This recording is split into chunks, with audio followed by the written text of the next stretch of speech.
teachers have read it. What's the saddest thing you've heard a student say? I taught my high school students in China to write haiku. 5 syllables. I came across this one from an extremely pleasant and soft-spoken kid while going through what they handed in. Delete my dad told to me Harry, now delete mum's number shut up. I will not Harry, class 3 eat it. Thank you extremely intelligent humans for pointing out the second line is 8 syllables. I'm fully aware. This is what he wrote and came from his hair and mind and that's what makes it special. Many of the haiku I got back that were full of mistakes were the most powerful / clever / hilarious also. You'd be surprised how hard it is to learn how to break down syllables coming from Chinese especially. It might help to know that each character in Chinese essentially boils down to one syllable when pronounced. But the way kids learn at a young age to form the sounds breaks them down into either 2 or 3 parts that string together in different ways too. In Chinese poetry, since each character is one sound and takes up an equal amount of space and rhythm, just the concept of words of different lengths having all sorts of variety in number of syllables throws them off from the start. 3. Harry had literally learned what a syllable was like 3 days before he wrote this. I've been an ESL teacher online for Japanese people of all ages for around 6 to 7 years or so. I had a favorite student. Sweet nice older gentleman. Loves to talk about his favorite anime shows with me to practice his English and likes to ask about what I drew during the week. I'm an illustrator. One day, he contacted me out of class hours, which was against the company's rules, and left me a message with the context of against company protocol. I contacted him as soon as I saw the message and begged him to tell me his mailing address and told him to wait until my letter comes. I wrote him a very long letter of why he shouldn't do it and also sent a lot of my art prints and stickers to hopefully cheer him up. He responded after some weeks and said that it truly helped him clear his mind. We are still friends to this day and he sends me pictures of his pet rabbits from time to time. Edit. Thank you for the nice messages. I'm a bit shy to respond to some of them because English isn't my first language and I do not know as much slang as I wish I did. But his favorite anime, and now mine as well, is Natsume Ujinshou, Natsume's Book of Friends. It's very heartwarming and wholesome. Edit 2. Thank you so much to the nice people who gave me a gold. This wasn't necessary but so kind. I'm in tears. I didn't expect so many people to read it, but I'm glad it has made a nice little impact in your hearts. Gentleman did send me back something for the letter and art prints. It was a life-sized Nyanko Sensei plushie that helps me sleep better at night. He also has a hamster named Nyanko Sensei, and he eats a lot. Edit 3. 3 silvers? Thank you so much, really. And for all the nice comments. I'm so sorry for not replying to all of them, but they're also uplifting. I hope you take the time today to check on a friend.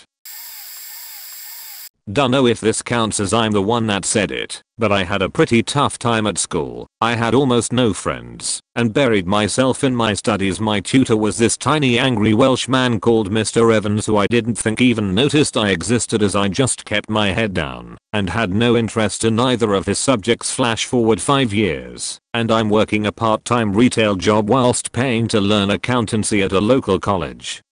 One random Sunday who walks in but Mr. Evans. He notices me, looks surprised, and comes over to talk. We shoot the sheet for 5 minutes or so as he basically asks me how I'm doing, what I've done since 6th form, etc. Before he goes I tell him I'm surprised he remembers me after all this time, considering all the kids that must have come and gone since then. He looks me in the eye and says, you always remember the ones you worry about. You once spent 10 minutes and 1 mile lessons arguing with me about what the point of anything was in the politest way possible. It's great to see how well you're doing now. For context, I teach English as a second language in HK for secondary students at a pretty weak school. At this point I'd only been teaching for maybe 5 weeks. I was teaching the Form 1s, 12 years old, speaking lessons, and one boy had a really good attitude to learning English, and so I thought he would make a great addition to the English ambassador team to help me out around school. When I approached him after class and asked if he wanted to join, the conversation went like this. Me, hey, name, would you like to be an English ambassador? Student, but my English not very good. Sick, me. It seems pretty great to me. And your attitude in class is excellent. And that's what's important, student. But there are much sick students better than me. Me, I think you're more than good enough, at which point the boy starts crying. And obviously I'm quite shocked. And I'm just like, what's up? You okay? To which he just says whilst sniffling from tears, no one's ever said I'm good enough. They all told me my English was rubbish. That was heartbreaking for me to hear. He explained afterwards not only had his friends told him he was rubbish, but his teachers too. Edit typo. Not a teacher, but overheard a girl and a teacher talking. We all went to a more special high school, smaller classes and more flexible schedules, and such point he was trying to give her a pep talk about all the things she could do, since she seemed depressed that day and didn't feel like doing schoolwork. Point he was saying both short-term and long-term stuff, like getting herself a treat after school to cheer herself up, listening to favorite music, telling her she was smart enough to do anything she wanted.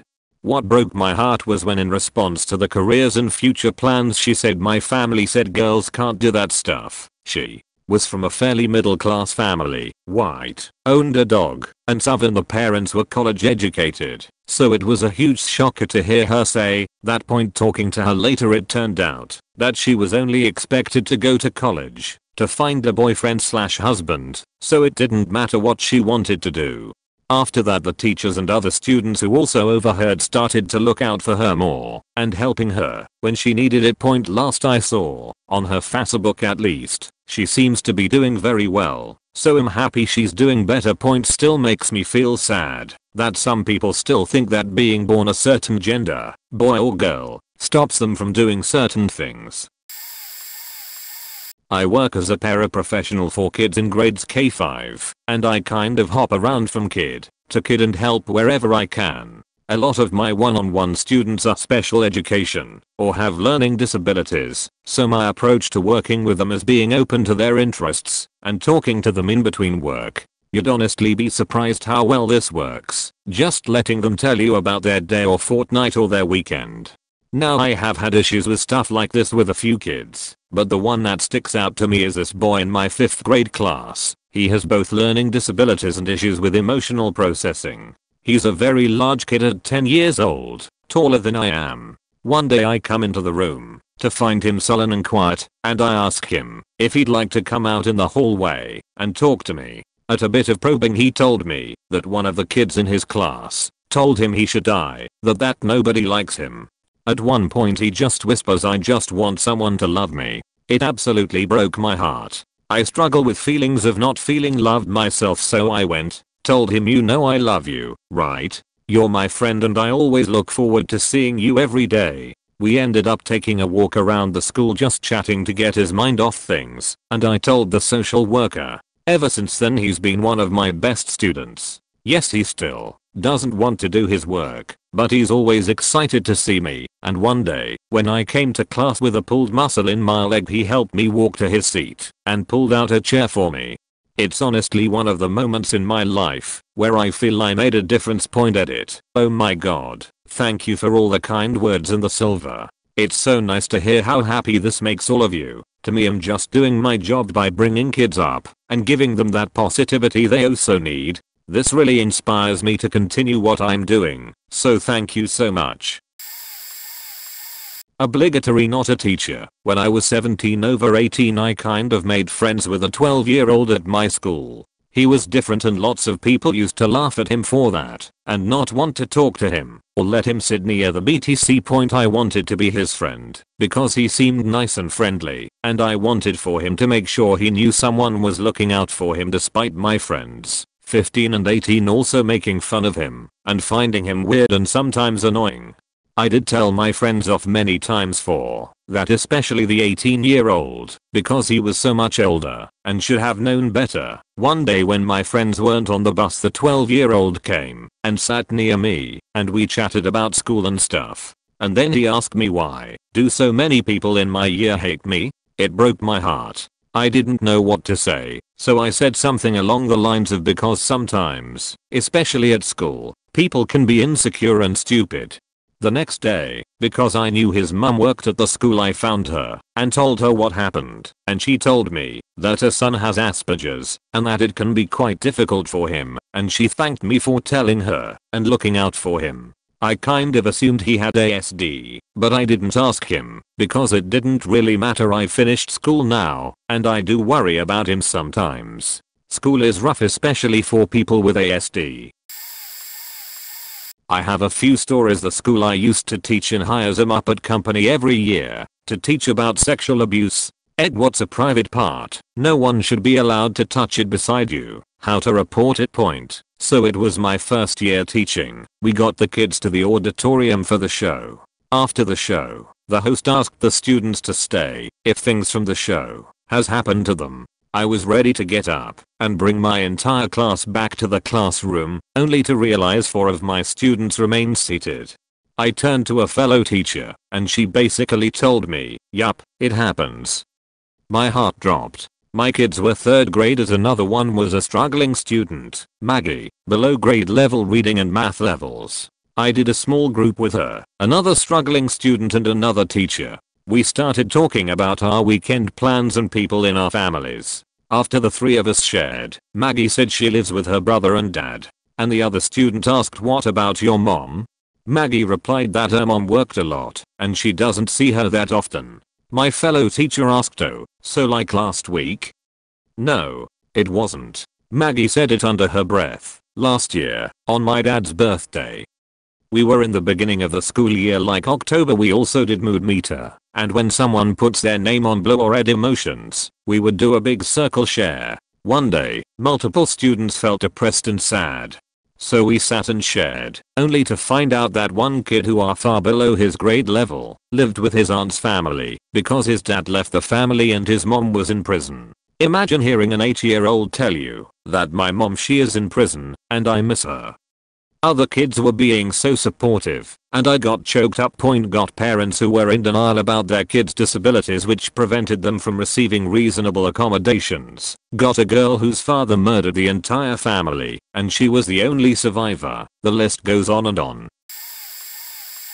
I was an astronomy teacher in my country, one of South America, and the kid was in 4th grade. We were doing a model of the Earth in Play-Doh, and at the end we needed to cut it to see the layers. I was using a cutter, and I was the only one that could do it because of security reasons. I left the cutter on the table and I went to help a student finish the last layer. When I came back, the cutter was gone. That is bad. Really bad. So I started to ask to the kids if someone took it. I told them everything will be okay. I wouldn't make a big problem about it, but I needed the cutter back. One girl found it next to a boy. She told me, "I saw it falling from his pants." I took the kid outside, and he started to cry. I didn't know what's going on, so the conversation was this: "Me, tell me the truth. You're not in trouble. I just want to know why you did it." I just needed the cutter to defend myself and my family. "But don't tell anyone. I don't want to be in trouble, please. Don't say anything." "Me, why? Are you in danger? Something is bad at your home?" My stepfather hits me every time I have a bad note from the school and hits my mom all the time. I need to defend them." "Me, it's okay. Everything will be okay." I just hugged him. I tried to not cry and ask for help in the school through teachers and psychologist. I still think about him, and that was 2 years ago.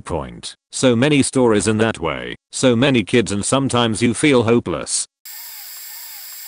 In my 2nd year of teaching, I had one of my 5th grade students approach me in almost tears and asked if I could talk to her outside our room one morning. I had a rough class that year, so at first I thought someone said something to her. Then she broke down and told me her stepfather had been sexually abusing her for a while and threatened to kill her, her mom and her baby brother if she told. I don't know what made her finally ready to tell someone, but I was so happy she did.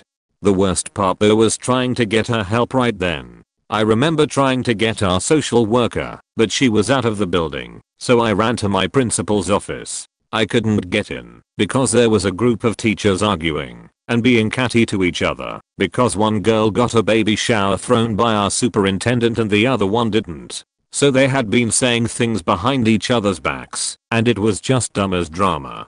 I was furious. I had a child who was having serious issues and they were concerned about a baby shower and who was the favorite. I'll never forget that point. Fast forward to last year and I went to the middle school and saw her. She ran up to me screaming and crying and gave me the biggest and best hug I have ever received. She's doing great now. There was a girl in my daughter's grade school who was picked on unmercifully. My daughter often defended her, which in turn caused my daughter to be teased. This child was filthy, smelling of urine and ground in dirt, and was mean, hating the entire world. Flash forward 20 years, and I was speaking to a phys ed teacher and this girl's name came up. Phys ed teacher said in high school, she and the home economics teacher bought this child clothes and had her shower and clean up every day when she came into school. The next day, the child would come in, just as filthy as if she had never taken a shower at all. Senior year, the phys ed teacher finally got the girl to speak about why, and she told her every day her father or her brother would rap her, and if she was dirty enough, she thought they would leave her alone. She had no friends to tell, and mom had passed away. I wonder what happened to this girl later. I would give an award to the two teachers who got involved, if there was such a thing. Not a teacher, but I used to have very severe depression, yet I volunteered to do public speaking. English is secondary language in our school, so no one wanted to do a speech on stage in English, except me and a few others willingly point. So I was an idiot and decided to do a speech about depression. I know, it was stupid of me. I didn't realize how fragile I was back then. I just wanted to make everyone see how bad it is and spread awareness. I didn't realize how personal it is, because I'm a passionate person. Everything I do is wholehearted and personal. Safe to say, when people lost interest and I swore I heard giggles or jokes, I snapped. I literally screamed at everyone on stage in tears how depression is very serious and they shouldn't take it lightly because of how many people die by it, how it affects everyone and someone close to them might have it, and how they could be subjected to suicide because people don't want to pay attention and know about it. It was dead silent for a solid 5 to 10 seconds as I sobbed on stage. My teacher had to awkwardly and slowly take me from stage. I had caused so much worry from everyone, students and teachers alike. So much so that the teachers started asking me if I was okay. I laughed it off because it was an idiot mistake, but yeah, I didn't miss those shocked and sad looks from everyone. I don't know that it was a specific sentence, but as an ESL teacher I've had a number of refugee students from various countries. I'm not talking about immigrants. I mean people who have fled from their country because they would have been executed/killed otherwise. When given the chance to make speeches in class, they would open up and describe intimate details of their lives, which were both amazing and horrifying. A boy told us about how much he missed his friends who he'd never see again. An Iranian newspaper reporter described the difficulties he faced trying to get his belongings sold there, with the government seizing everything and his life's savings disappearing overnight. A Saudi girl described her hysterectomy and how she felt like she no longer had value. An Iranian concert pianist showed us photos of his hometown knowing that he would never set foot in the place he knew as home. A sweet Bosnian girl described ducking behind cars on her way to school to avoid bullets. These moments teach me that no matter what I'm going through, there are people out there who have it worse, and that we should try to be compassionate. We never know what the random person in front of you might be going through. I didn't hear it, but last week a student of mine told me that another student of mine was going to kill herself because of the foster home she was in. The student that told me only told me because she and a lot of other students believed that I was the only teacher that would do something or even listen to that matter. The girl in danger was only 11. When I came up to talk to her about it after class, she broke down. She told me that they were abusive, and if she didn't want to eat what she was allergic to, she would have to sleep outside in the backyard with absolutely nothing to keep her comfortable or warm in the middle of winter, or even would have the foster parents' kids do pretty much whatever they wanted.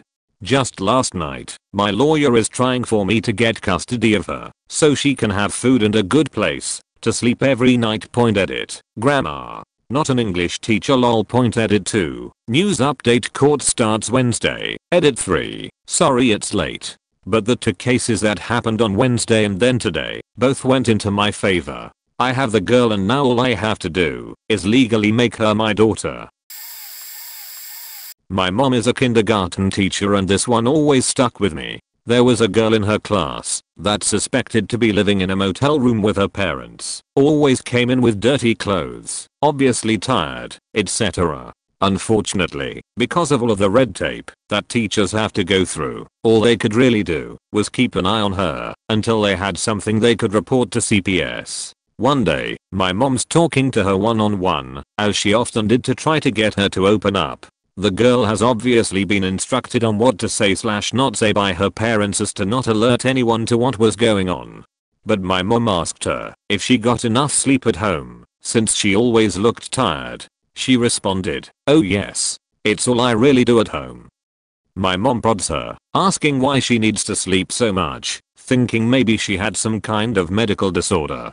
The girl responded, "When I get real hungry, my tummy hurts. When I go to sleep, it doesn't hurt anymore." God, I can't even tell that story without losing it. Luckily this was enough to get CPS involved finally, and she was moved into foster care. My mom said it was amazing to see her become a person finally.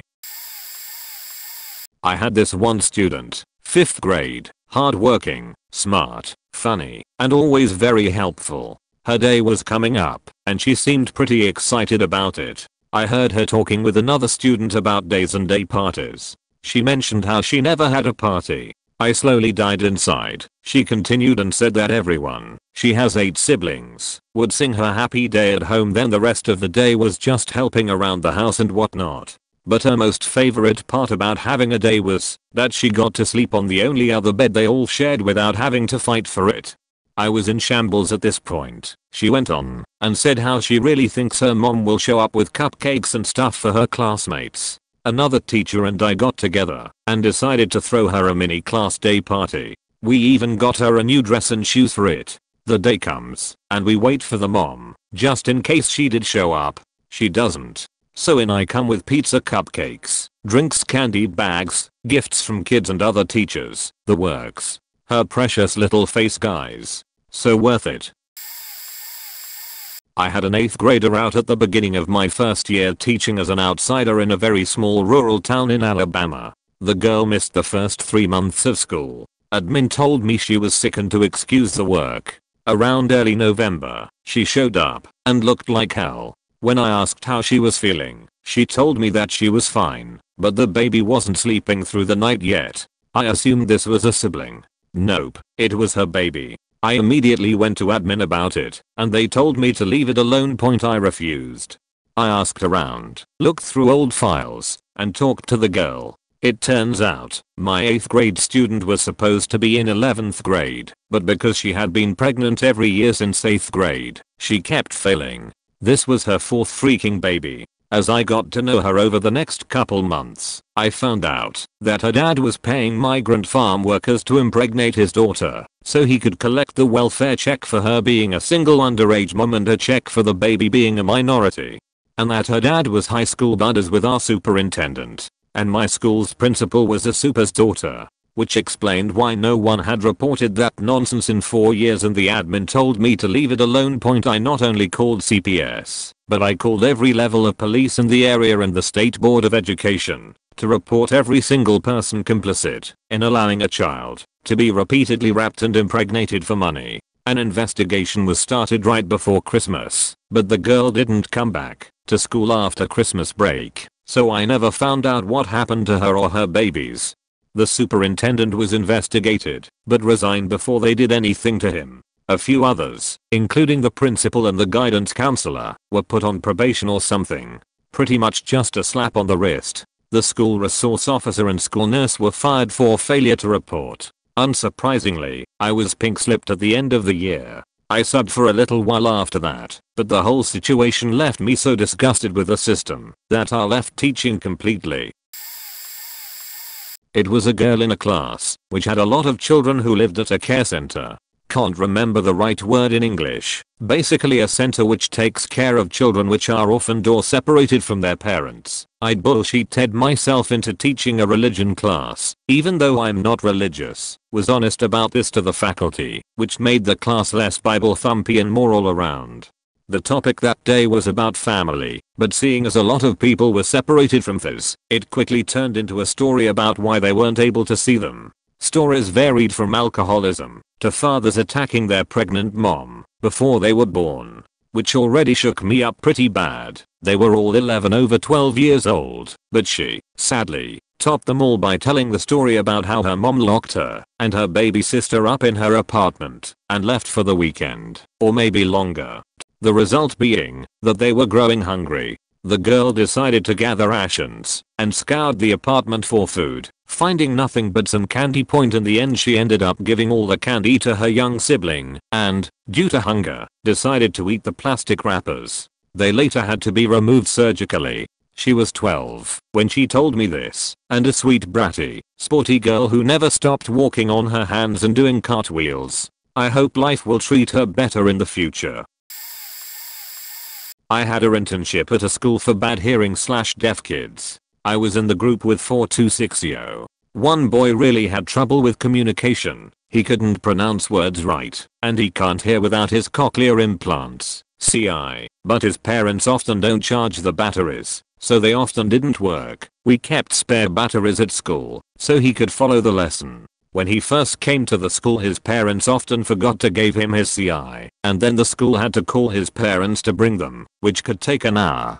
He also had really trouble with communication in sign language, and because he didn't know a lot of words he was really frustrated. All the other kids and their parents were learning sign language. Every month the school organized sign language lessons for the parents. His parents never came. When the teacher asked him how he communicate with his parents, he signed, not.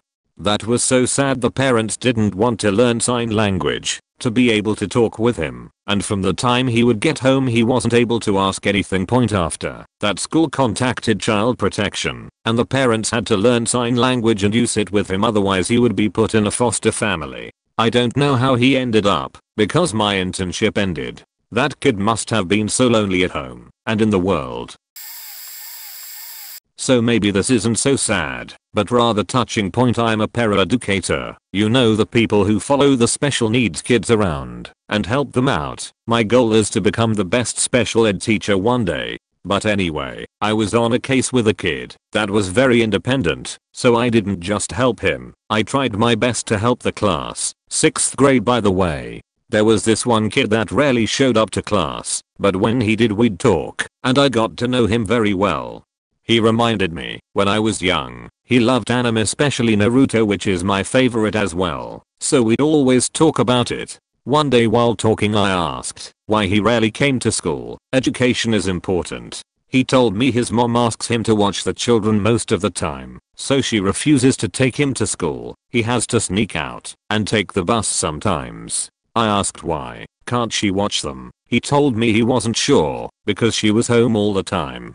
I was furious at this revolution, but couldn't really do anything about it, but say sorry you're going through that, bud. Later that day he came up to me with a picture of Kurama from Naruto he drew for me. He gave it to me then asked, "Mr. Jard, can I call you my brother?" I got all teary-eyed and told him yes, but in secret, so I don't get fried. Lol, he was very happy. Later on that year they had a 6th grade trip to camp, and he wanted to go, but couldn't afford it because his family was very poor.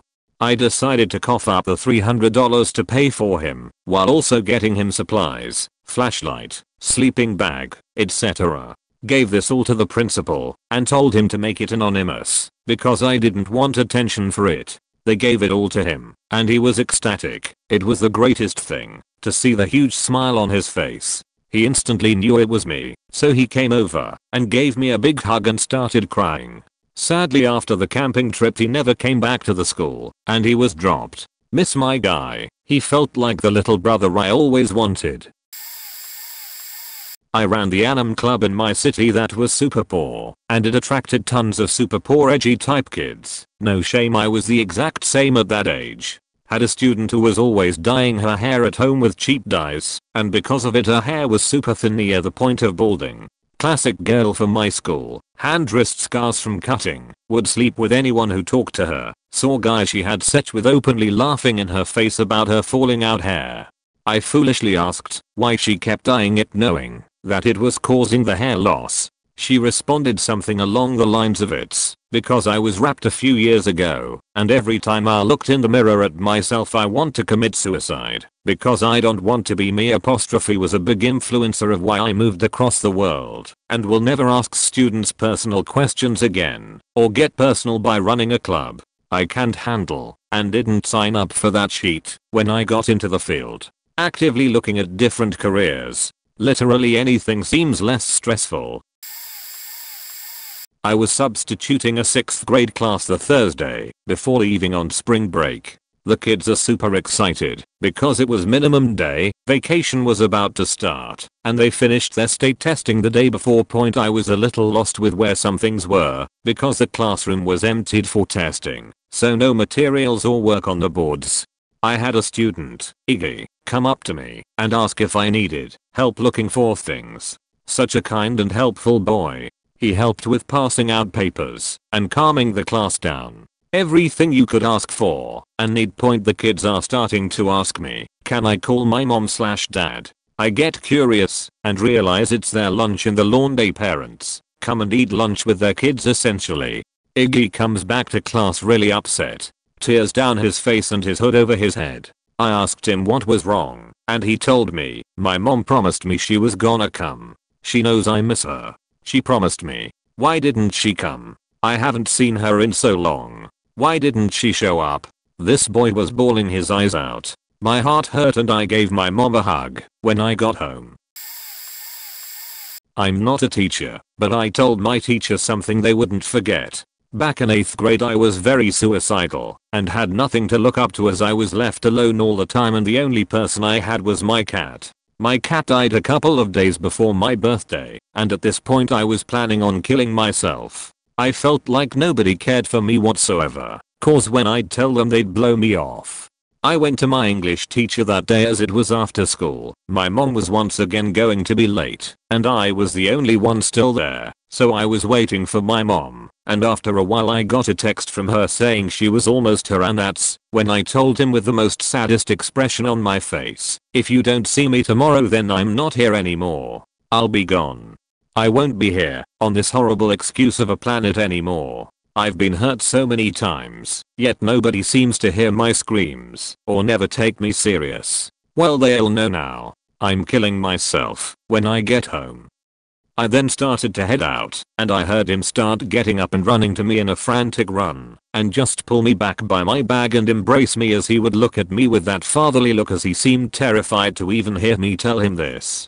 I then started to cry, and he just held me in his arms, like I was his own child. I'm like 5 foot now, so I was probably 4 foot something then, so I was like a 4-year-old compared to him. He then told me about how much I inspired him with my amazing writing skills, and how much I meant to him, and that he loved me, like I was his own child. He said he wouldn't want to lose, he wouldn't even be able to handle losing me. He then proceeded to tell me a story about how he lose one of his closest friends to suicide, and how he didn't want to lose me too. I then stopped crying and thanked him and left. Ever since then, if I ever get any suicidal thoughts I always think back to what he said to me. Thank you Mr. Morrison for not letting me leave your classroom. If he didn't stop me from leaving I probably wouldn't be here typing this out. Not a teacher, but as a student I overheard other students in my class as they planned to force a girl to read a part of the textbook loud after the break. We read passages of short stories together in our class as it was more to imprint the ideas and help us find the tone of the writing by saying out loud. This girl struggles with consecutive consonants and I knew it was some kind of sick joke. I was too shy to say much, but I shushed them because their chattering was annoying me. It's a 8 AM college course. I didn't want to be there, and whisper voices are grating in the morning as it is after the break and we continued the chapter. The girl volunteered herself to read it. I thought she had been forced to by other students. She struggles with it, stumbled over words and eventually finished the page after a lot of effort. Students laughed at her, but she didn't say anything. After class, I was packing up my stuff and overheard the professor asking her if she would prefer to practice her reading aloud outside of class or privately, as there seemed to be bullying. Her response was that she didn't mind the other students because she has always had a speech impediment after her car accident. She said that if she didn't keep trying to fix it, then her mother would have felt bad for the accident more so than she thought she did. Our professor said that her mother would be proud of her, no matter what, and her response was that she knows because her mom is always watching over her when she is in class. Her standing up and doing it despite the taunting was her way of showing her mom she was strong. I wish I had tried to make friends with her. She was very inspiring, and I hope she is making a name for herself. Not a teacher, but a personal experience. I had a kid in class that was really outgoing, had tons of friends and always seemed really happy. Around Easter his dad lost his job and he stopped talking to as many people. I thought nothing about it, since it was only about 6 or 7 in a group of over 120 previous classes and outside friends. He'd come with some bruises on him. He'd tell us he fell on his bike, rode into a light post or something. He was clumsy and loved riding his bike, so we believed. Stupid us. In the middle of the summer, we hadn't seen him a lot during the school break because he lived a bit far. We got the news that his dad had died in a car crash. Skip to the end of summer. He comes in 25 minutes late. Doesn't smile, doesn't raise his head, doesn't look at anyone. Many of us tried, but he would just shut himself in, and whenever he'd let us make him company he wouldn't talk.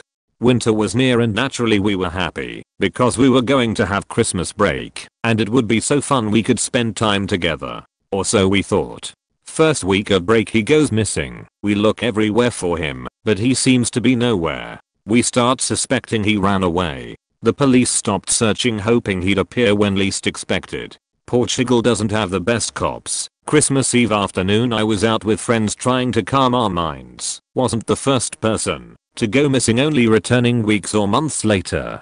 We were all sitting on one of the benches we would normally sit in together talking about previous experiences, and a friend says, when he comes back I'm going to kick him so hard he changes ethnicity. Another friend says, when he comes back he can still hug me back. Couple of minutes passed without us saying a single word and just looking at the ground and holding our tears. It's now been 2 years and we had no news of him ever again. If you're out there, you know who you are. We miss you. I'm not a teacher, but I'm an ed major in my freshman year of college. The saddest thing I've ever heard from my ed professor was about a teacher he had to write up when he was an elementary school principal in regards to student safety. Apparently this young boy, I think my prof told us he was a second grader, had been discussing home life with a peer and had been overheard saying some questionable things. The teacher who overheard it, instead of doing what's required by PA law, tried to intervene directly with the student, taking matters into her own hands and attempting to get information out of him. Because she broke the law and didn't report and cite the suspicion correctly, the kid's situation continued for 6 more weeks. It turned out that the child was being sexually abused by his stepfather. The worst part about hearing the story, though, was that the prof wasn't even fazed or affected by telling the story, as he had to deal with several other situations that were similar, and in some cases more severe. I know this is a long one, but this moment changed my perspective on teachers/professors for the rest of my life. Not a teacher, but I'm a student. I have a story that's the opposite of this question that may be insightful. So going into my senior year, I took APS, Environmental Science. My teacher always appeared so enthusiastic, caring, and down to earth, even eager to help her students learn. Though, throughout the course of the year her students had been struggling with the course, because not only did our teacher not really know what was going on herself, but it seemed like class was so easy throughout the weeks, but when our tests would come up, everyone would fail. She began to get discouraged, and we all saw her go crazy trying to grasp the knowledge of the class she was teaching. To put my teacher situation into perspective, she was in love biology. She actually wanted to teach app bio, but the administration at my school had forced her into teaching app environmental science for God knows why. She had to get certified and take extra classes or she would be stuck teaching freshmen for the rest of her career, and she definitely didn't want to do that. For all of her college career she focused her studies on biology and its relationship to the medical field, and sadly, she did not get to obtain her dream career of being a doctor, but she was pleased teaching students about what she loved. So, suddenly having to take in a class she basically knew nothing about compared to something she cares about deeply broke her heart. Like I mentioned previously, she tried everything to teach herself and us the content of the course, but it seemed like nothing worked for either of us, and suddenly one day it showed. She walked into class with her head low and gave one of her famous speeches on life. Usually they're hopeful and give all of her students a lesson to live by, but this one was different. She looked at us for a brief moment as she stood in the front of the classroom, and then looked down again and began to cry so subtly. She explained to us that it broke her heart that she hasn't been able to provide us with the education that we deserve, as she believes we were all the brightest students she had ever encountered. She degraded herself for not being able to answer insightful questions about the topics we were covering. She tore her spirit to shreds when students slowly started to just give up. She told us of many instances when she lost sleep trying to help herself, help us.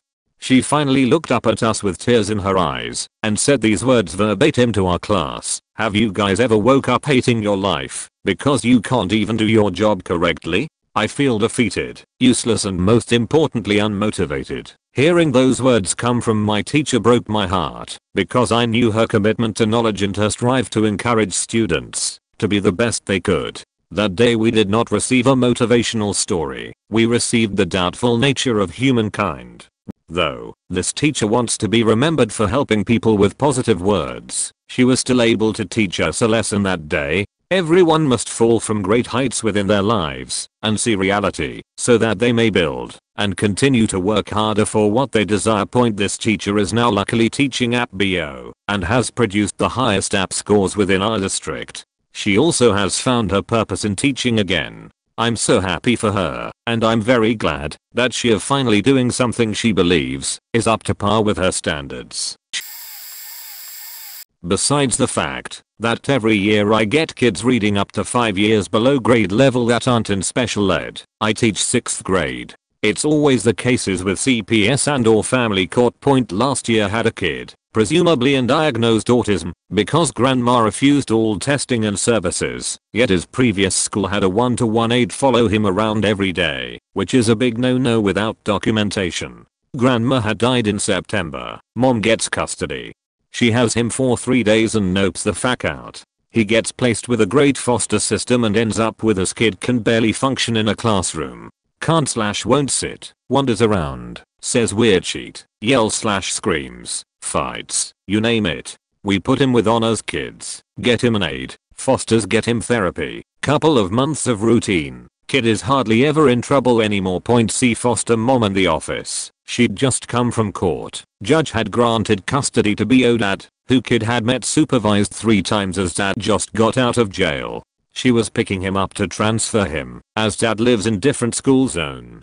I just lost it, sobbing in the next room. This kid was getting help for the first time in his life, and they were ripping it away because of blood. Never trusted CPS, but this killed any faith in the system. Also, have 2 kids this year. Parents who abuse them while younger, yet parent gets every other weekend visitation. WTF. The custodial parent, if they refuse to force kid over to parent that abuse them, documented by police, etc., could go to jail. The system is so faked.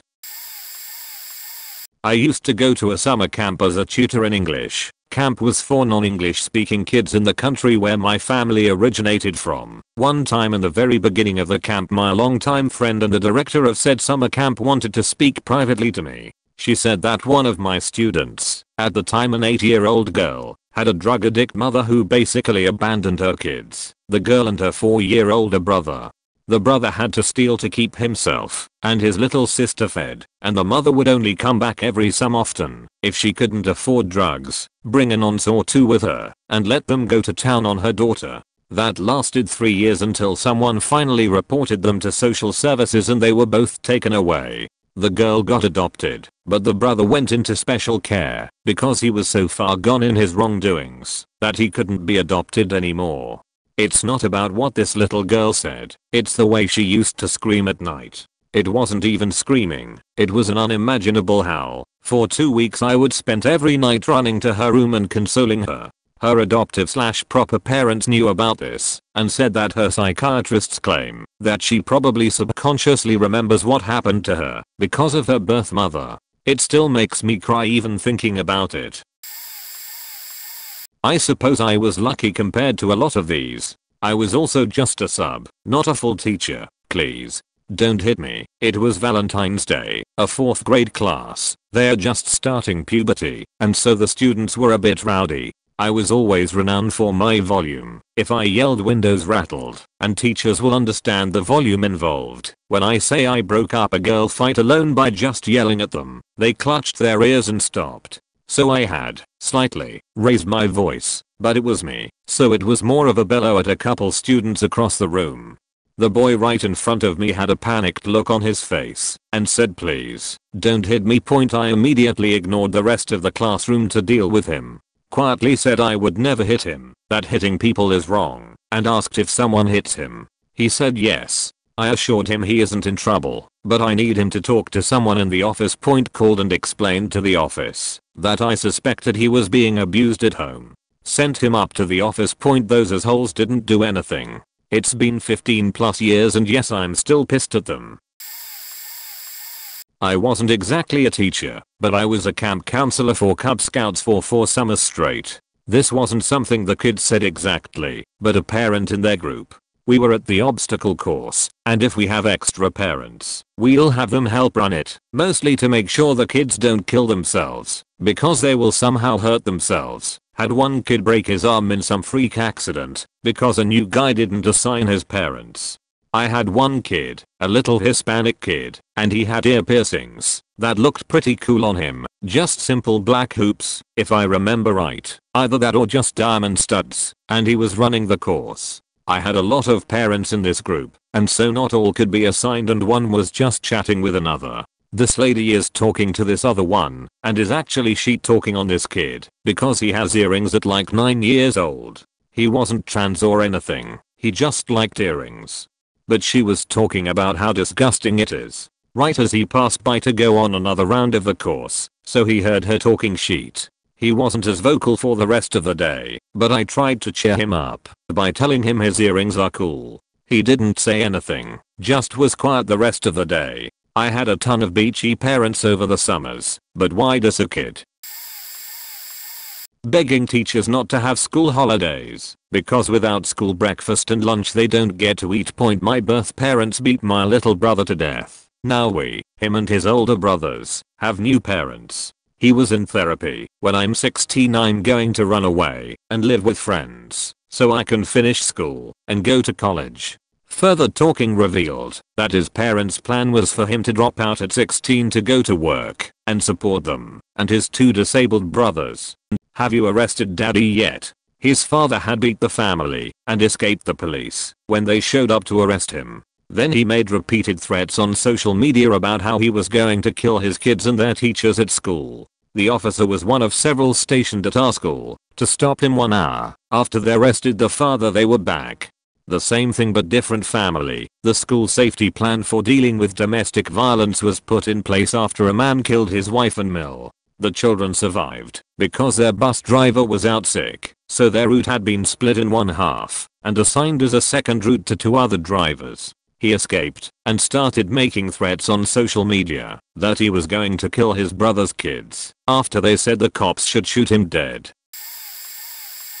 Only worked for 6 weeks as a substitute teacher, but you can build a surprising amount of trust in that time. I've had students telling me about their attempted suicide, and one child, who I assumed was trans, implied that the regular staff refused to call them by their preferred name that better represented their gender. One thing that stuck with me though was when I was helping out a first grade teacher who was one day running a few minutes late due to a prolonged meeting, and I was tasked with caring for the kids. Two boys got into a small struggle over a glue stick and the other got some glue on his eye, which wasn't very dangerous, and we rinsed it off immediately, but the other boy was miserable. He already had trouble with studying as he was always full of energy, which caused him to act out in class, since he found it boring to sit still for long periods of time, and he got disciplined by the teacher and told off by his classmates because of it. When he accidentally got glue on someone's eye, it was the last straw. He broke down crying, running out of the classroom. When I went after him, I got him to talk for real for the first time, and he said he felt like nobody liked him, that his parents didn't love him, and that he would have been better off dead, since he only ever caused pain and suffering for others, especially his teacher. The poor kid was breaking down during his first few weeks of school, and he thought about how inconvenient it must have been for the teacher. I managed to talk to him and calm him down until the teacher arrived, but holy shit, it was difficult to hear that from a 7-year-old. TLDR, a 7-year-old hyperactive kid accidentally hurt another kid and told me he wanted to die because nobody loved him.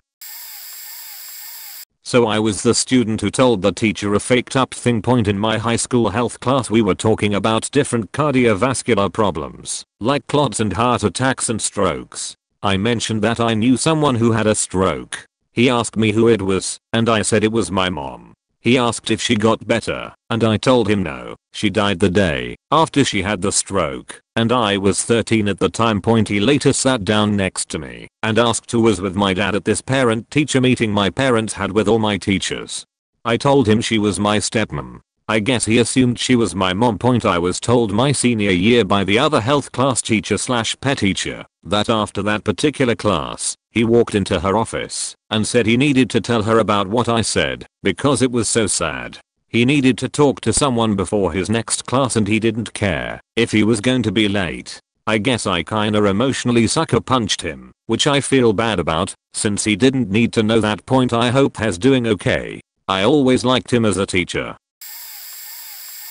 I taught senior high school students for a few years. One year I had a young lady with a learning disability who was very sweet, but also extremely immature for her age. I don't remember the specifics of her impairment, but her eyes were also very far set, and it made her appear unattractive. One day in class I heard her talking about her boyfriend she met on the internet.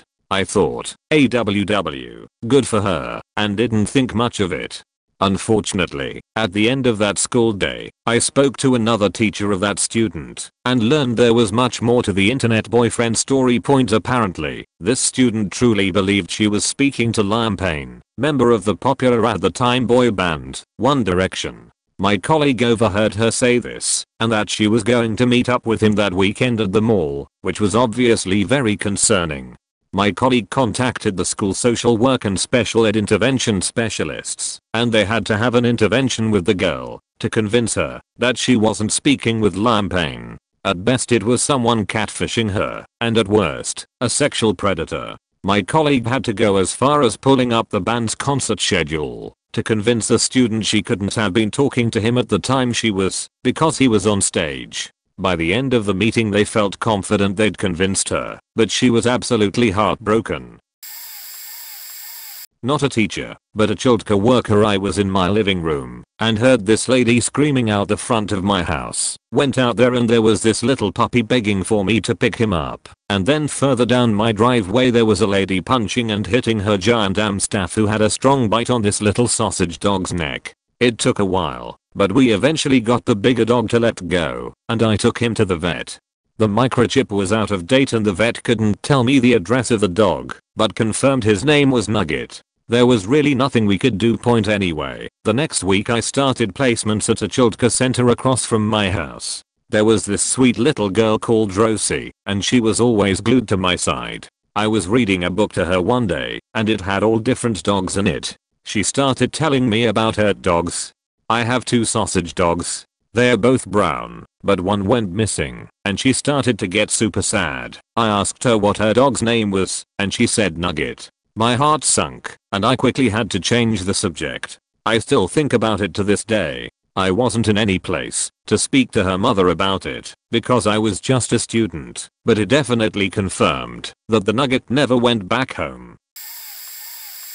Not a teacher, but I worked with kids at a youth club. We had a snack room for kids to spend money on during the lunch hour. Everything was $1, so most of the kids told us they saved their allowance for it. There was one 9-year-old kid, who we'll call Joe, who usually bought snacks during lunch. When I saw him not leave with the group of kids to get snacks, I asked him what was up, since he went almost every day. He told me his dad took the $20 he saved up from doing chores and gardening for his neighbors to bail his mom out of jail.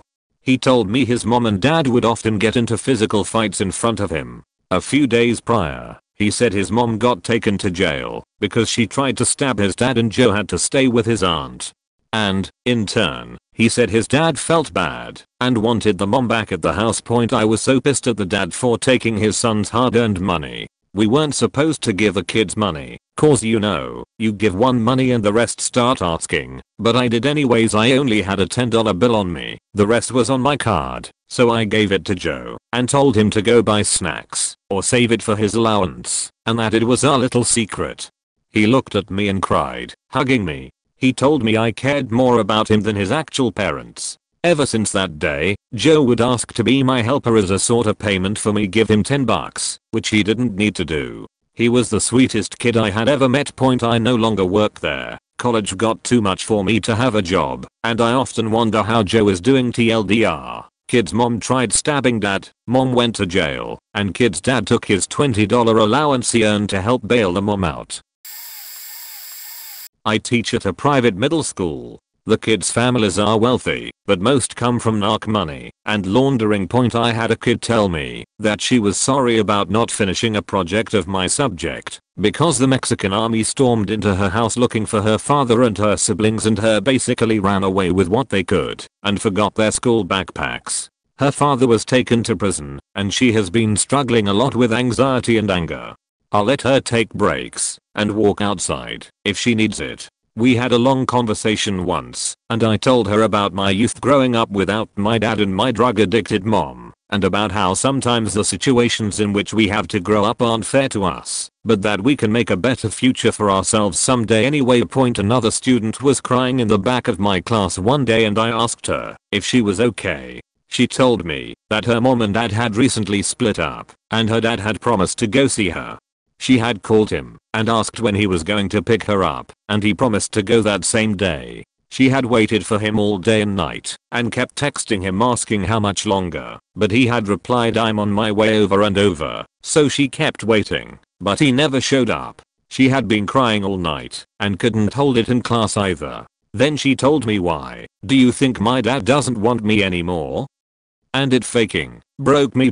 I've had more stories, but those are the ones that have made me cry badly at home. Buried butt. I volunteer in my kids' lunchroom one day a week. Open stuck thermos, dismissed a bathroom, give stink eye to noisy groups. We are in an affluent white area of town, but our school has a busing partnership with a neighborhood that is not, so we get a bus full of token minorities and can feel good about ourselves. So I'm doing my regular rounds and a second grade girl raises her hand and wants me to open a Ziploc bag for her. 5 minutes later, it's open an apple pouch, then pudding cup. The other volunteers nudge me and she always does this. She can do it herself. Why bother kinda way. I figure, whatever and keep helping her. Months go by and this is now a thing for us, and she's added in her arm around the waist kinda hug every time I come over. I add in a causal shoulder pat now, and then one day she sees me, jumps up and runs sobbing to me, and throws herself in my arms. I'm stunned and look to the official lunchroom staff for guidance, and they point to the bench in the hall.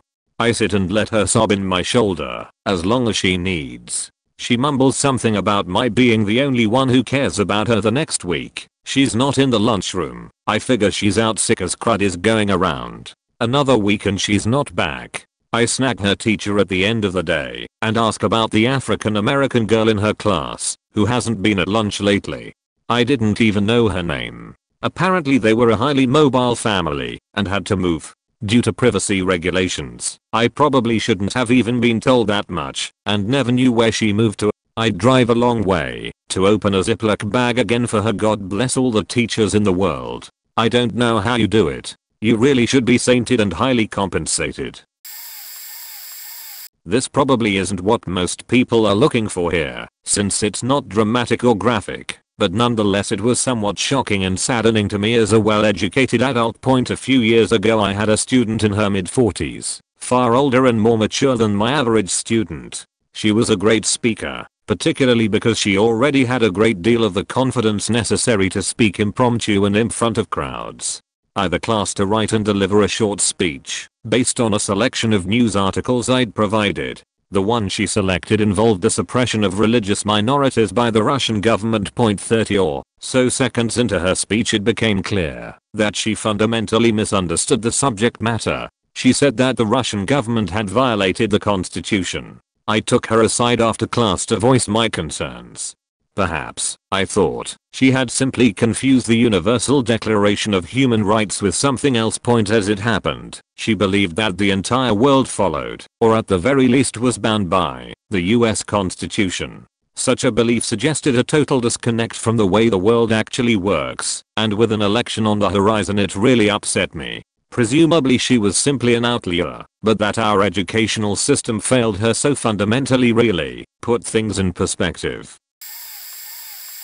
Not a teacher, but I was a student. My dad had died less than a year ago. It was his birthday and I just looked blankly at the wall during the whole first hour of class. The teacher then asked me to come see him after the class was over. Wednesday morning. Had to go home after that to talk. He asked me if I was okay. I broke down crying, told him it was my dad's birthday, but he wasn't there anymore.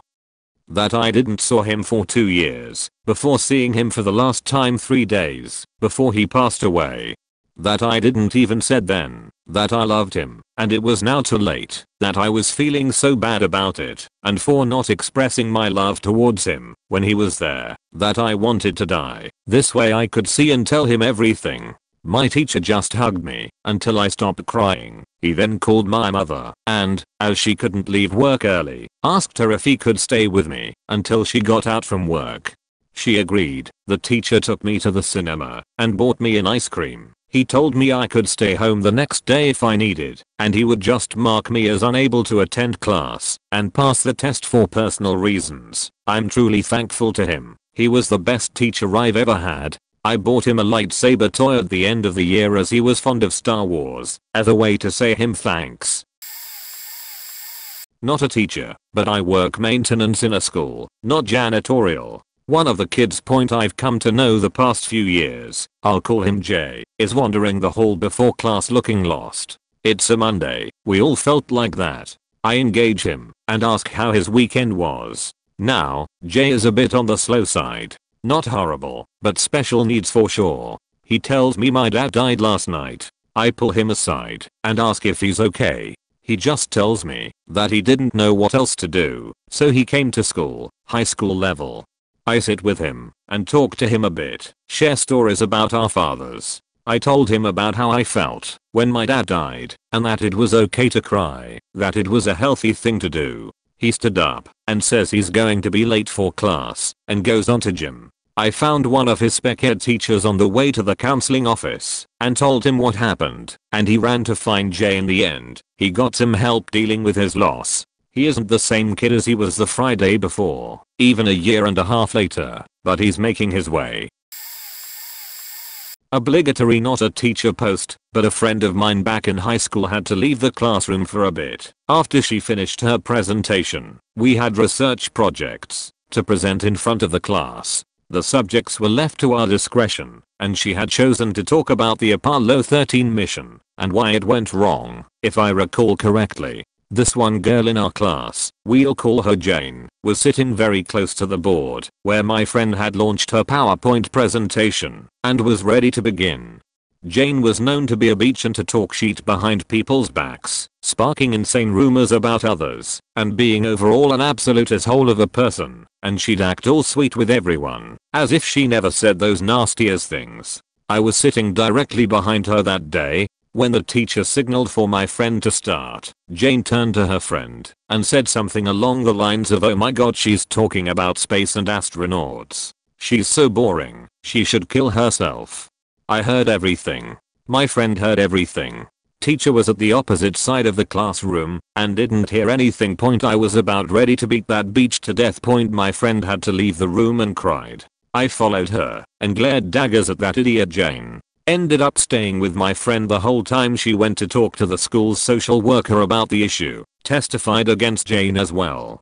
Measures were taken. My friend got to redo her presentation one-on-one with our teacher because they had heard of the incident and acknowledged that because of it, my friend didn't deliver it as best she could since she was shaken by what she heard. The saddest part of this is that while we were outside the classroom following the incident, my friend bawled her eyes out while telling me all she wanted to do was talk about something she was passionate about. She loved everything to do with space and just wanted to share things she thought were interesting, just like pretty much everyone else had done during their own presentations without being judged for the things they loved.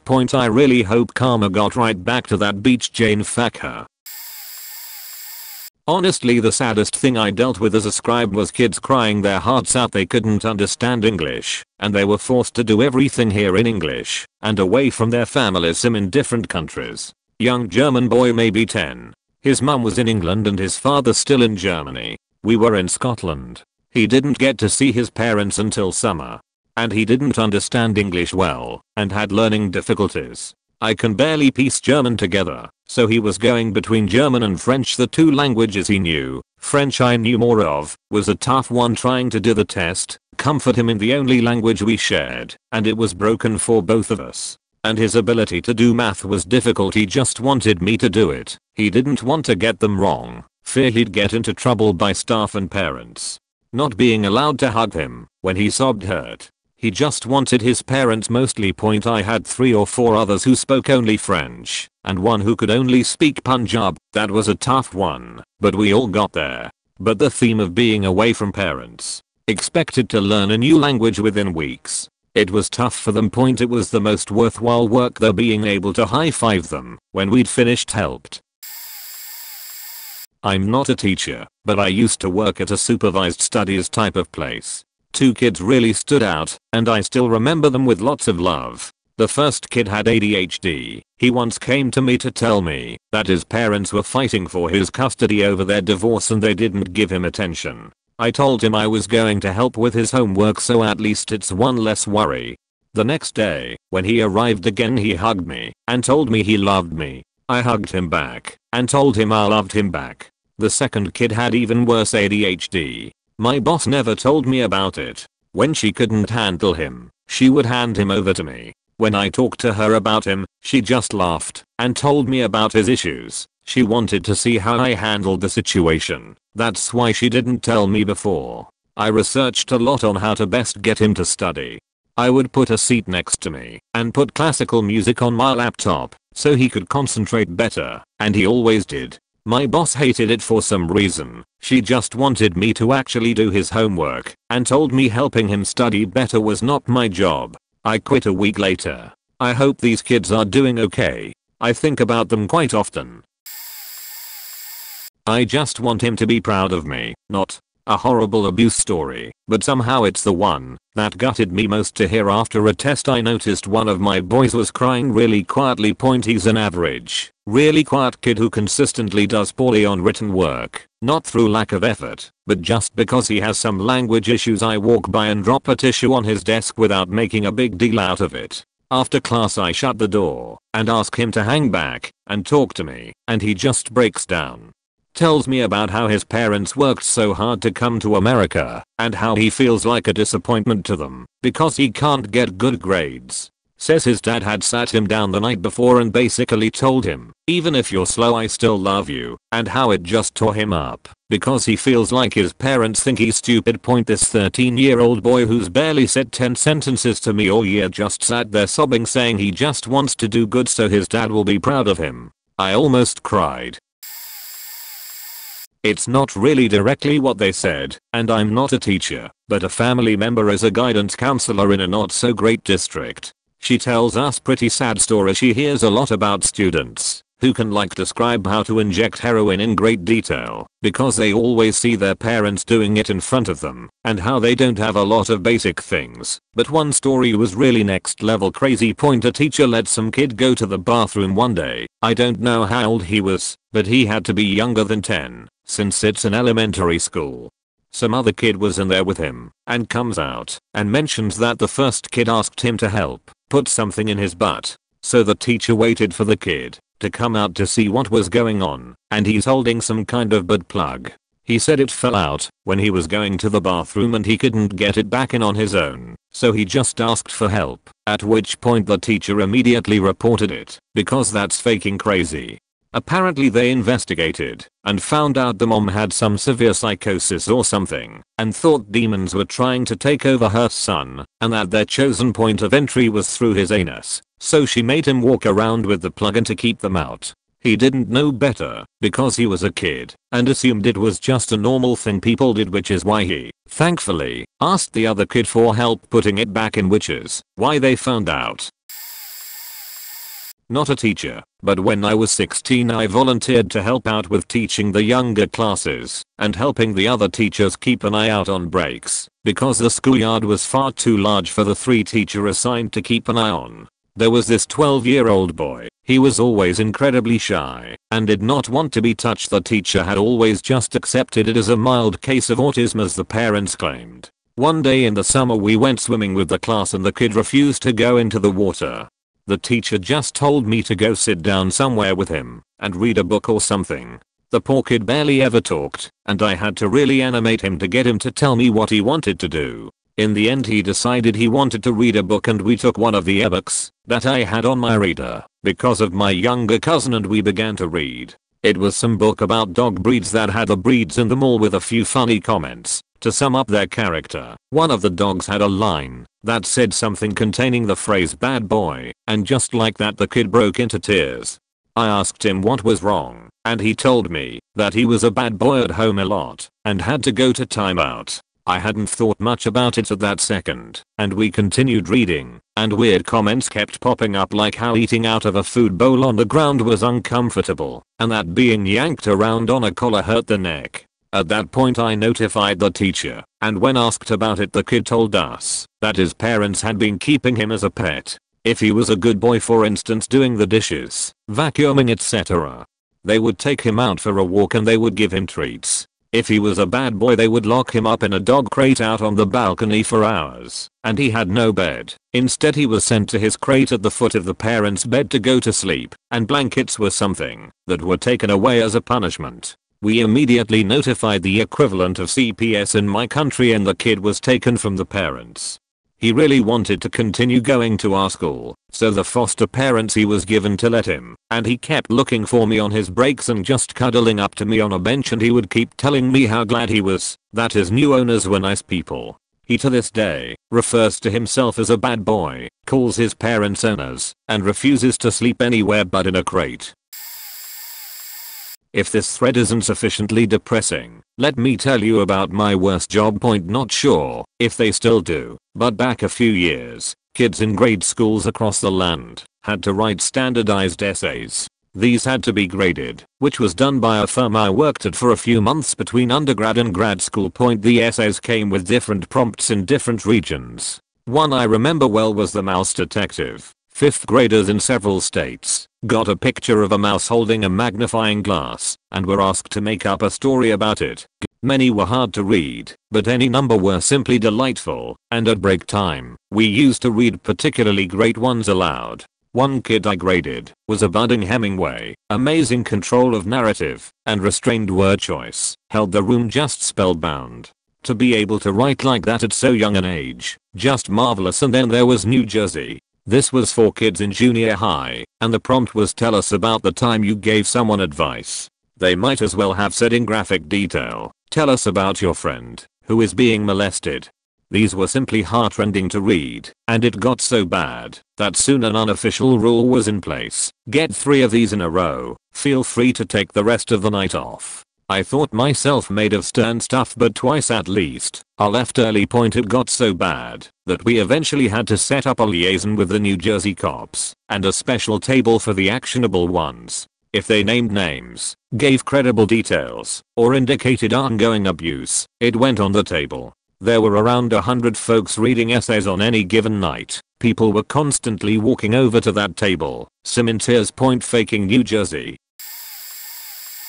I was talking to my students who are roughly 10ish years younger than me. I was explaining how proud I get of them when they get stuff accomplished, and how disappointed I get when they don't put forth any effort that I know they are capable of doing. I basically told them that I care for them like I care for my kids. One kid, whose mom dumped him on his grandma's doorstep while he was an infant, and his stepdad kicked him out of that same granny's house after she passed on his 14th birthday, told me that he probably would have turned out better if I had been his real mom. He said I already cared more about him than she ever did.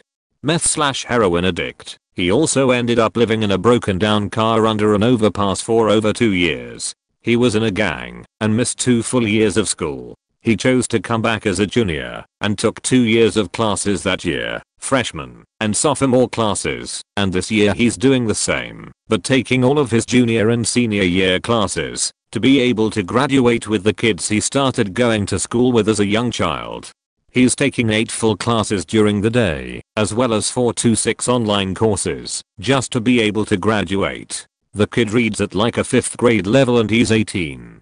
The amount of effort and resiliency and perseverance this kid has is palpable. I have so much respect for this kid, so when he told me that he wished I were his mom, woo, choked me up big time. Taught at a community college and high school. These were all different students.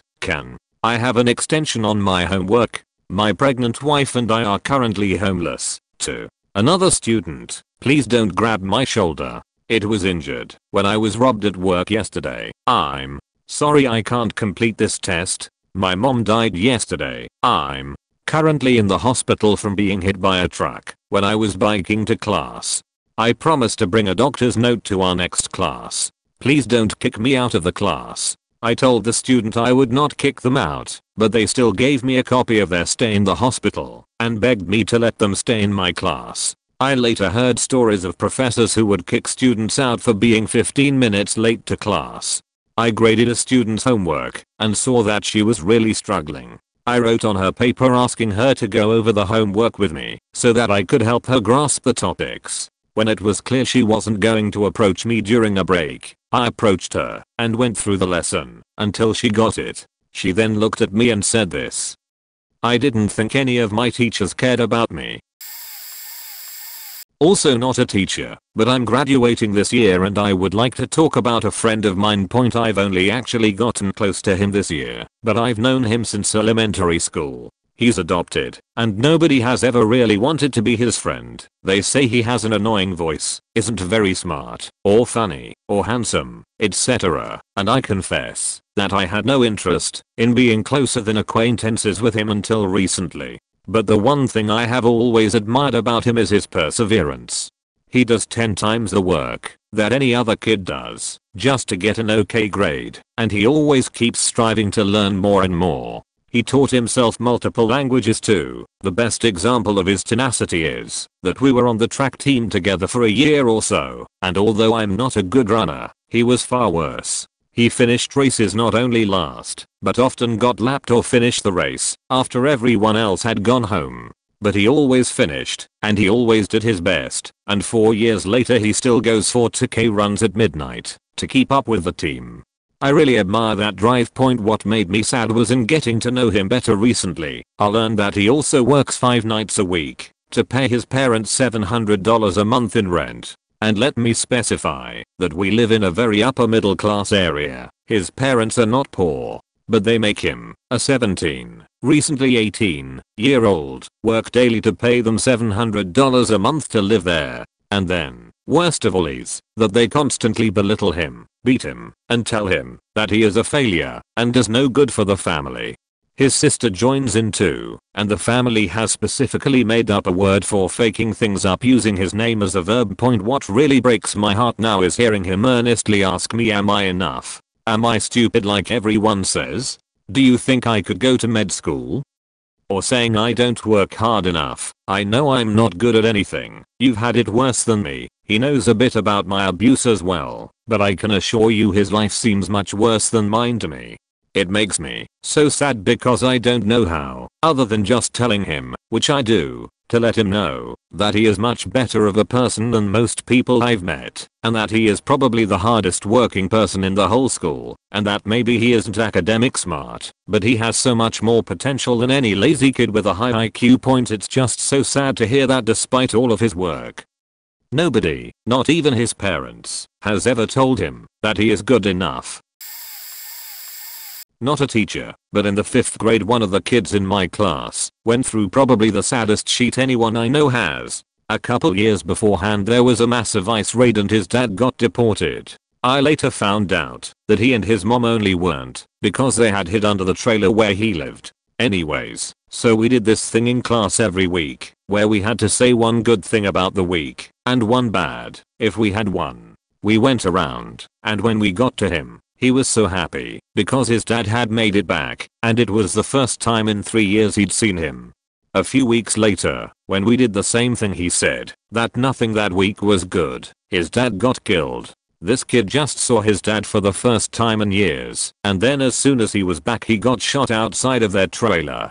And he was still at school because he had nowhere else to go. His mom was working a minimum wage job to support 4 kids and couldn't take time off from work because she was trying to put food on the table. It hurts my heart to this day. Not a teacher, but my family friend who is a teacher told this story once. Here it is in her words. I teach high school English for freshmen in a nice city, so the kids there were mostly great. At the beginning of the year, I made each of the students fill out a personality sheet so I could get to know them. This one girl, let's call her Elena, wrote that she was a teen model, in training and does pageants. She was perfect for the industry. Tall, beautiful, lean, and a great personality. She was a very promising model. She had to transfer out of my class for schedule reasons, but would come visit pretty often. Over the next 6 months, you could tell she was getting skinnier and skinnier, but I never brought it up. Since our conversations were only about 5 minutes at maximum. One day it was raining, and her parents were going to be about 20 minutes late for pickup, so she stayed after school in my room, and we had a conversation. I asked her how modeling was going, and she said I quit. Obviously, very surprised, I asked her why, and to even more shock, her response was I'm too far for the industry. Of course, I'm surprised because she's super skinny, and I think it's her coach telling her to lose the pounds, because that's what usually happens. So I start telling her about coach pressure, but she interrupts and says it's not my coach, it's my parents. So long story short, she told me that her parents were fat shaming her for years and freaked out when she gained 0 pounds and 50 pence. They forced her to stop modeling and was only allowed to eat 550 calories of fruit and vegetables a day, but only from 8 AM to 4 PM. If she ate more, she was hit with a belt. CPS was called and put her in a group home. She will move into my house as my foster child next month, May, if parents are proven guilty. This story still brings me to tears. I'm not a teacher, but reading all these posts made me think back to my sophomore year of HS. We had to write a paper. I don't remember exactly what it was about. I just know I loved writing and was always honest. Well, I mentioned living in a very low income family and how I never really got new clothes. Stuff like that usually got hand-me-downs. How I just found out that our house was being foreclosed on and all that fun stuff. I really wish I knew what exactly the topic of the paper was. Anyways, I got my paper back and my teacher wrote on it, "See me after class." I almost didn't stay cause I thought I did something wrong and got super anxious about it. Well, I stayed and my teacher asked me some questions and stated that she really appreciated my honesty in my paper, that she was sorry I had to deal with all of that at 15. She said she wanted to help me get some new jeans and handed me a $20. I told her I couldn't accept it, just super awkward about PPL giving me money or gifts. She stated that she insists and wanted to help me how she could. She suggested I go to Play-Doh Closet and get me something new to me. I cried, she cried, and this moment is something that has stuck with me always. So to all you teachers that go beyond to help your students, we remember. Thank you. This week I asked a student. I told her I didn't want to pry and that it was up to her if she wanted to tell me why she lives with her aunt, who she has described as bipolar and psychologically abusive. She told me that she used to live in a hotel with her parents and that her father was regularly beating her. When she told her mom, her mother beat her for making up lies about her father. Her uncle took her in but passed away, putting a financial and psychological strain on the family, especially her aunt, who had been increasingly annoyed with her niece's presence in the house.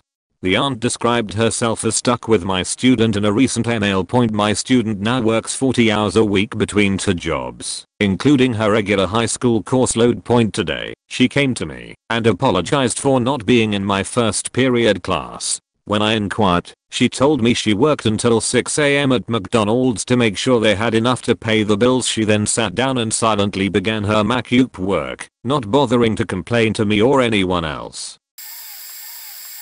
Not a teacher myself, but I think the story fits in. We were in 9th grade and had physics class. Our teacher was a super grumpy guy no student really liked. That day he called one of the girls, let's call her Lisa, to the front to question her about last week's class. Lisa was super smart, always full of energy and fun to be around, the kind of girl every boy was in love with, but that day she just looked dead inside. She went to the front, but after he asked her the first question she just said not today and sat back down. He didn't question her over it, but asked her to stay after class. We later found out she had been rapped by her dad. Her mum was in prison for some drug-related crime the day before, and our teacher immediately guessed that she needed help, and after talking to her accompanied her to the police. Her dad was imprisoned, and she lived with our teacher's family for a while. They had kids our age. I met him a while ago, and he is such a lovely man. We just didn't like him because he was super strict.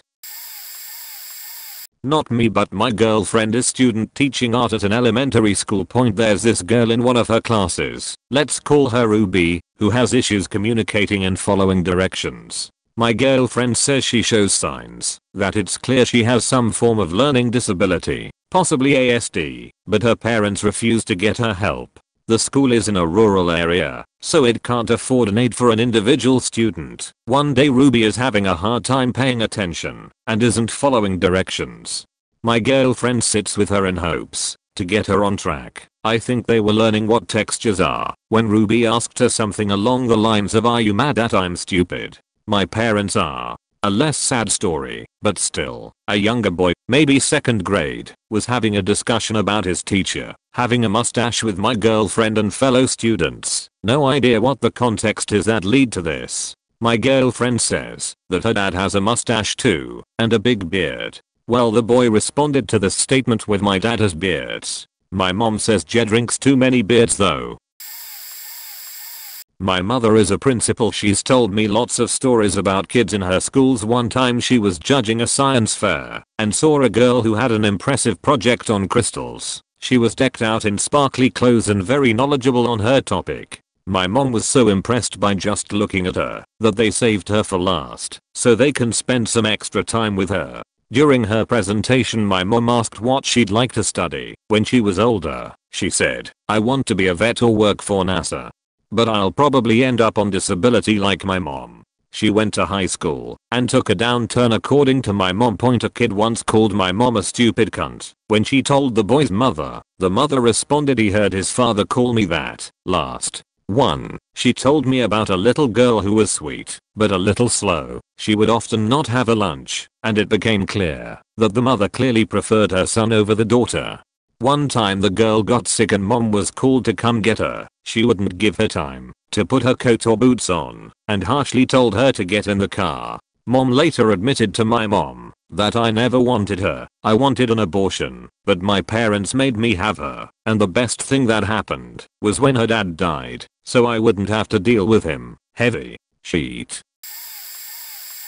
Not a teacher, but our math teacher is very strict, and she has a no late assignment thing. She wrote that on a piece of chart paper and had it up on the chalkboard every single day. She never took it off. One of my classmates wasn't able to do work for about 4 to 5 months. She was sick and had cancer. But apparently she didn't tell her teachers. She gave up on school because she thought she wouldn't make it. I lost contact with her for 2 months. Note, we are still in school. But one day she called me and said that the treatment was successful and she would be coming back to school in a few weeks. She came back to school and everyone was relatively happy. She also kept her chin up with all the work that she'd missed. She was giving it in each time at every class, but at math class, she looked at the chart in the board and right after class ended, she threw all the work away saying it doesn't matter anymore. Death isn't an excuse. Not sure if you felt that, but in person it was the worst thing to hear. Not technically a teacher, but I'm studying to be a one now, and got some experiences helping out with a high school marching band program in the town where I live. We were having a Saturday rehearsal about 2 weeks before our state contest. I noticed one of the students, who was usually very bright and hardworking, sitting out on one of the sidelines. I decided to walk over and ask him if he was doing alright. He had told me that he just found out at the rehearsal that his grandmother passed away. He was heartbroken. I felt so bad for this kid, so I sat down, put my arm around him, and did my best to comfort him. I then told him that he could text his parents to come pick him up if he wanted. I told him that I would take care of his stuff and that he should head home with his parents. This is the moment that I realized what it really meant to be a teacher to these students. I recognized that I needed to be there for them at all times, not just for when they were having problems with music. I have never looked at teaching the same and hope that once I start working full time I'll be able to keep helping students in an impactful way.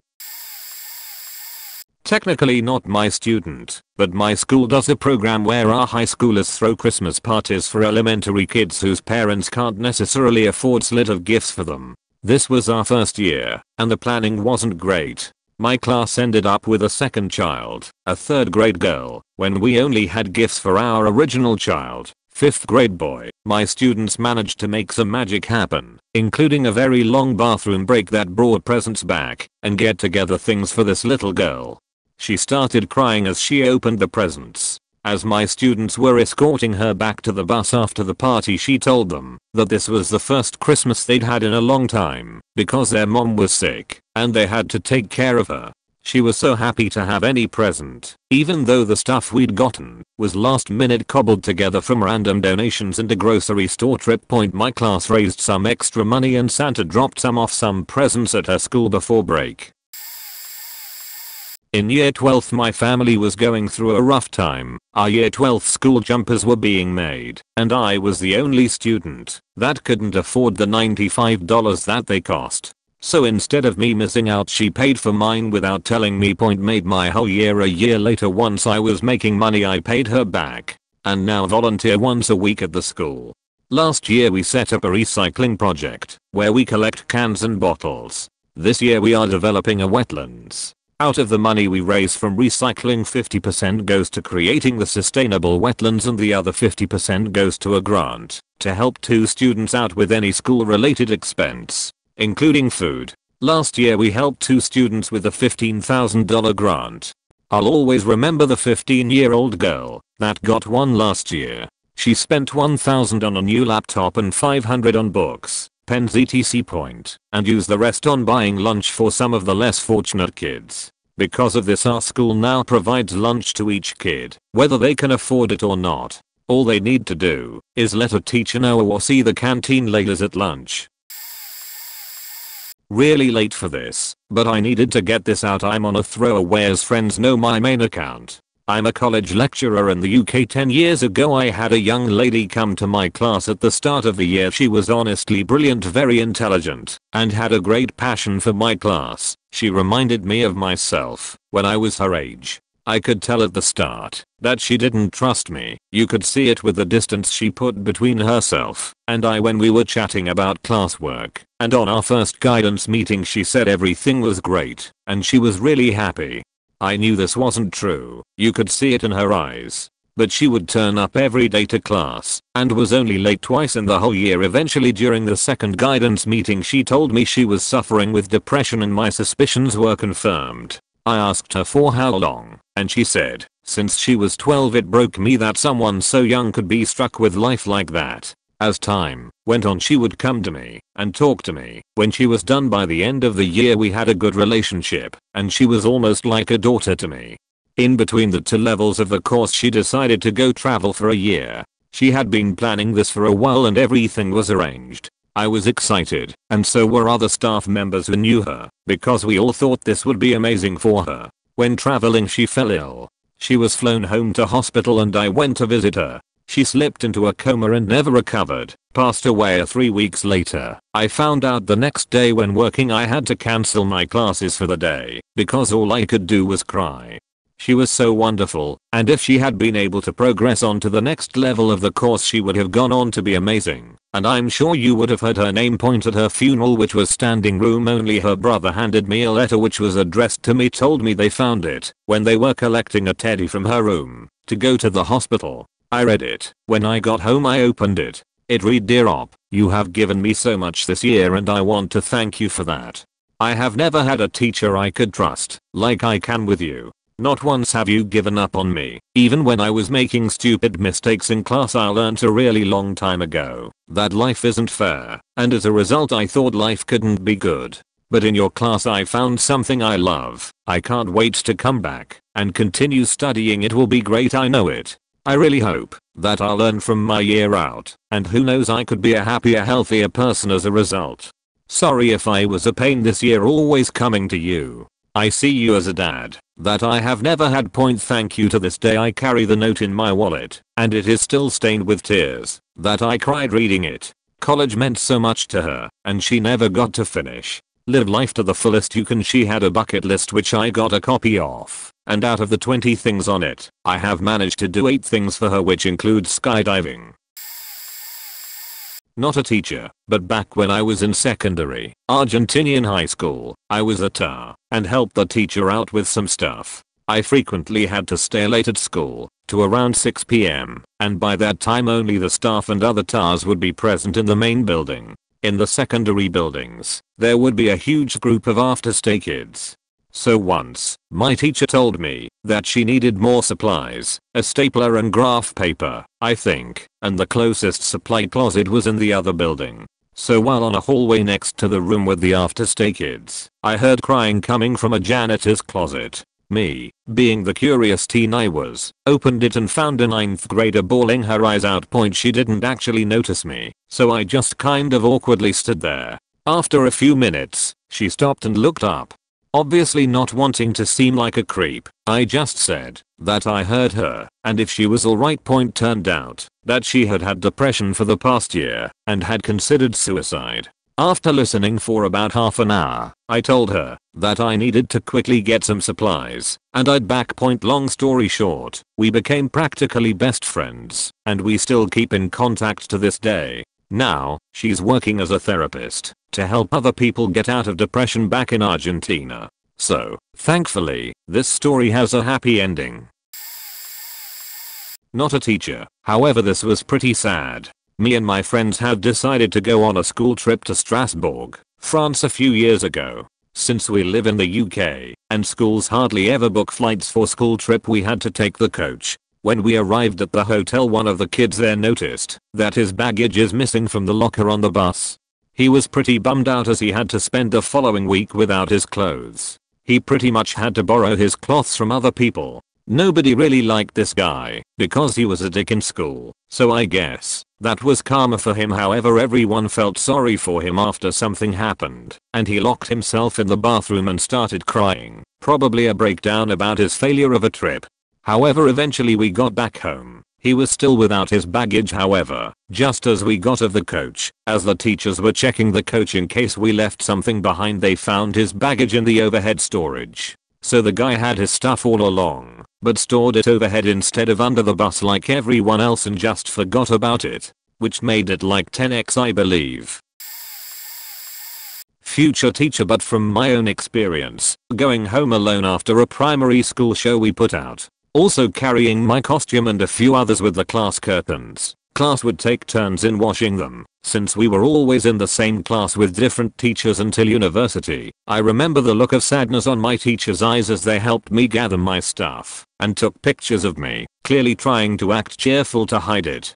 I knew it was sad, but my mom was working 8+ hours with severe back and internal problems, and my sister couldn't skip school with the attendance policy. Dad out of picture at the time for some stuff. Then they offered a ride, which I refused, then offered help. I remember their shocked faces as I opened the door and offered to make them some tea as a thank. I was gonna be alone at the home, so they slacked off until my sister got back from the school. Another time, my 12th birthday. It was weekend, so teacher asked what I did. I told her I was sleeping, so she asked what I did after. I said sleeping, because that's what I have been doing. She dug up a bit more, and apparently it's not normal for a 12-year-old to sleep 25 hours straight. I remember waking up and seeing that, since it was an hour later, didn't check the date, so it was 1 PM to 2 PM for me, going to sleep until 8 PM at my birthday. No calls, no celebration or asking to meet up from friends. C's bought a cake on her way from work and we ate it. I got a pair of clothes and that was it. I still miss those teachers. They were really caring and did their best to keep me from feeling embarrassed or left out of anything. Still hurts to think about all that could be, but what can I now anyway? They're the reason I wanna be a teacher someday, but I'm still in college and things can change. Not a teacher, but instead the student who said the sad. I was in 4th grade, 2006-ish, and we had a writing assignment that involved 2 pages of a story that was either true or made up. They were mainly looking at our grammatical skills. Now, at this time my parents were going through a divorce, and I was pretty much in the middle of the custody battle for me and my, at that time, baby sister. I can't remember exactly what I wrote, but I know I had a very active imagination and I ended up writing about my parents' divorce and all the fighting they were doing, and centrally what it was doing to me as a kid, and apparently I did well.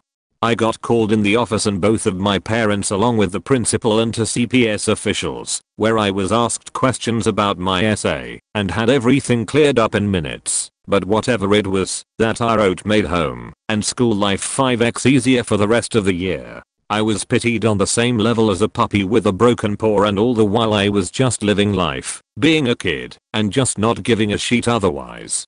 Being ad with the attention span of a fish can make life a lot easier when such an ailment is transformed into a tool.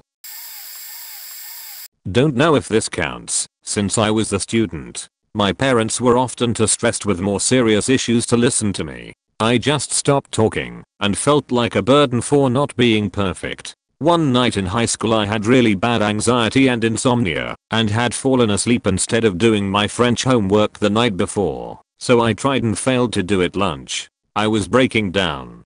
I went to the office to call my dad. The thought of facing this teacher with unfinished homework scared me so much. I ended up crying and hyperventilating over the phone. The bell rang for the next period to start, and the principal came over to me. I assumed I was in trouble and hung up the phone and started apologizing, saying I'm sorry. The look on her face was so sad I will never forget it. She just said, no, it's okay. Are you okay? In that moment I just paused and started crying even harder.